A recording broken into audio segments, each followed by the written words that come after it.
তাওহীদের বিদিরা বিশুদ্ধ ইসলামের পথে।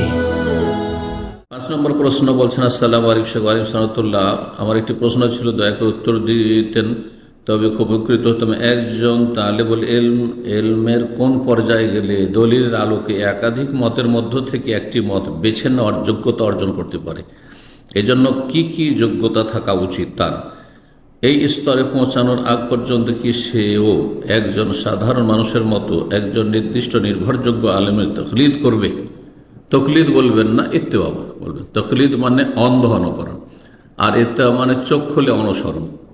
এই জন্য ইমাম শাওকানি রাহিমাহুল্লাহ তকলিদ শব্দটি এর কঠোর সমালোচনা করেছেন। আর এটি হচ্ছে আহলে হাদিসদের আকীদা মানহাজ যে তকলিদ আমরা বর্জন করব, কারণ অন্ধ অনুকরণ নেই ইসলামে। কিন্তু ইত্তেবা চোখ খুলে সাধারণ মানুষ নির্ভরযোগ্য, বিশ্বস্ত, আমানতদার, আল্লাহ ভীরু, এলেমওয়ালা আলেম, জীবিত, যাকে হাতের নাগালে পাচ্ছেন, যার সাথে যোগাযোগ রাখতে পারছেন, তার অনুসরণ করতে পারবে। প্রত্যেকটি বিষয়ের দলিল জানা সাধারণ স্তরের মানুষের জন্য কোনো আবশ্যক না, এটা সম্ভব না।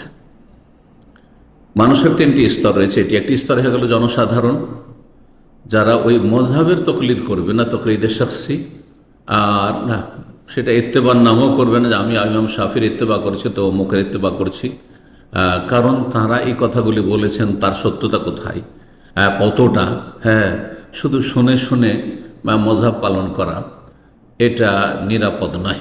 তারপরে মযহাবে অনেক দুর্বল ফতোয়া রয়েছে প্রতিটি মযহাবে, সুতরাং সেগুলির বিরোধিতা করা ফরজ। কথা হচ্ছে যে একজন সাধারণ মানুষ, ভালো একজন যোগ্য আলেম, আল্লাহ ভীরু, যিনি আল্লাহর ভয় রেখে এলমের সাথে যোগ্যতার সাথে ফতোয়া দিয়ে থাকেন, আর তিনি জীবিত, তার সাথে যোগাযোগ রাখতে পারছেন, তার আলোচনা থেকে অথবা তার লেখনী থেকে অথবা তার সরাসরি, বিশেষ করে সবচাইতে ভালো যে সরাসরি যদি হয়, তাহলে তার অনুসরণ ইত্তেবা করবে। তকলিদ কথাটি আপত্তিকর, কারণ আল্লাহ তকলিদের সবসময় নিন্দা করেছেন, আর ইত্তেবা অনুসরণের কথা কোরআন হাদিসে বলা হয়েছে। জি। দ্বিতীয় স্তর মাঝামাঝি স্তর, যেমন আমাদের মতো যারা তালেবুল ইলম, জি, যাদেরকে আপনারা আলেম বলছেন আমাদের সমাজে, সারা বিশ্বের অধিকাংশরাই এই স্তরের, অধিকাংশ আলেম যাদেরকে বলছেন তারা এই স্তরের। তারা যেসব আইম্মায়ে কেরামদের, সাহাবায়ে কেরামদের থেকে শুরু করে, তাবেঈনদের থেকে শুরু করে, তাবে থেকে শুরু করে আইম্মায়ে আরবা, মুহাদ্দিসিন আর ফুকাহা, ইমাম ইবনে তাইমিয়া, শেখ বাজ, ইবনে উসাইমিন, আলবানী, তাদের যে ইখতিলাফগুলি রয়েছে, কোরআন সুন্নাহর এরা আলেম, তাদের যে ইখতিলাফগুলি রয়েছে, সেই ক্ষেত্রে তারা একটি মতকে আর একটি মতের মতো মতের ওপর তারজিহ দিতে পারবে, প্রাধান্য দিতে পারবে, কারণ এতটা যোগ্যতা তাদের মধ্যে রয়েছে। সাধারণ একবারে দাওরা পাস আর ওই কামেল পাস এইরা নয়, আর মসজিদে শুধু ইমাম হওয়া নয়, বরং মোটামুটি আজকালকার জামানে যারা যোগ্য আলেম, জি, তালেবুল ইলম আমরা আরবদের ভাষায় বলি, আর আমাদের দেশে যোগ্য আলেম বলা হয় তাদেরকে। আর তৃতীয় স্তর, সবচেয়ে উচ্চ স্তর হচ্ছে যারা বড় বিজ্ঞ আলেম, জি, ফকিহ, যেমন শেখ বাজ, শেখ উসাইমিন, শেখ আলবানী, শেখ ইমাম ইবনে তাইমিয়া, ইবনুল কাইয়িম, এইরকম যারা মুহাদ্দিসে কেরাম, ফুকাহা কেরাম, যারা গভীর জ্ঞান রাখতেন শরীয়তের, তাদেরকে বলা যেতে পারে যে তারা ইজতিহাদ করার স্তরে পৌঁছেছেন।